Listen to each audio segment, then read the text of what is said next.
Assalamualaikum warahmatullahi wabarakatuh.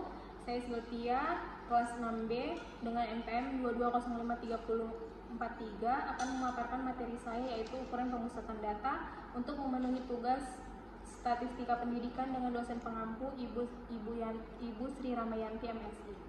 Baik, langsung saja ke pemaparan materi. Baik, yang pertama ini ada 3 ukuran pemusatan data. Yang pertama itu rata-rata atau mean.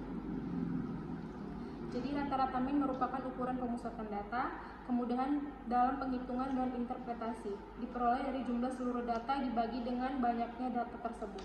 Selanjutnya median. Median adalah nilai tengah dari sekumpulan data yang telah diurutkan dari yang terkecil hingga terbesar. Menurut Sugiono tahun 2023, median merupakan nilai yang membagi data menjadi 2 bagian yang sama besar, sehingga 50% data berada di bawah median dan 50% di atasnya. Selanjutnya, modus. Modus adalah nilai yang paling sering muncul dalam sekumpulan data. Menurut Creswell tahun 2022, modus dapat digunakan untuk mengetahui nilai yang paling umum atau paling banyak dipilih dalam data. Dalam konteks hasil belajar bahasa, modus bisa digunakan untuk mengetahui skor yang paling sering diperoleh siswa dalam ujian tertentu atau tingkat penguasaan kosakata yang paling banyak dipakai. Selanjutnya ada contoh penggunaan modus. Contoh penggunaan modus dalam penelitian bahasa, misalnya jika dalam sebuah tes kosakata, nilai yang paling sering muncul adalah 80, maka nilai 80 tersebut disebut modus. Jika data menunjukkan lebih dari satu nilai yang sama, paling sering muncul, maka data tersebut disebut multimoda.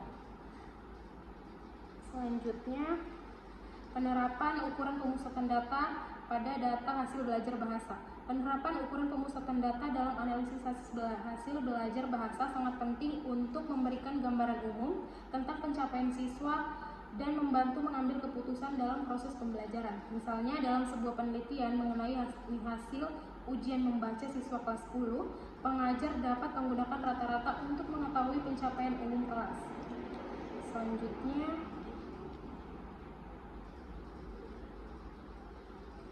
penggunaan ukuran pemusat data. Penggunaan ketiga ukuran ini membantu peneliti dalam mengajar dan memahami distribusi dan karakteristik data hasil belajar bahasa secara lebih mendalam.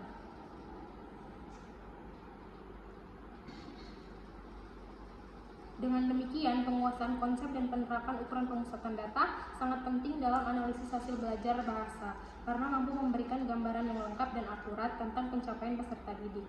Penggunaan yang tepat dari ketiga ukuran ini akan meningkatkan kualitas interpretasi data dan mendukung pengambilan keputusan yang berbasis data dalam dunia pendidikan bahasa dan sastra.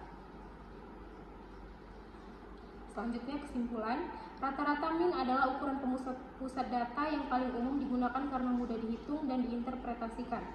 Nilai ini diperoleh dari jumlah seluruh data dibagi jumlah data dan sangat berguna untuk gambaran umum pencapaian siswa.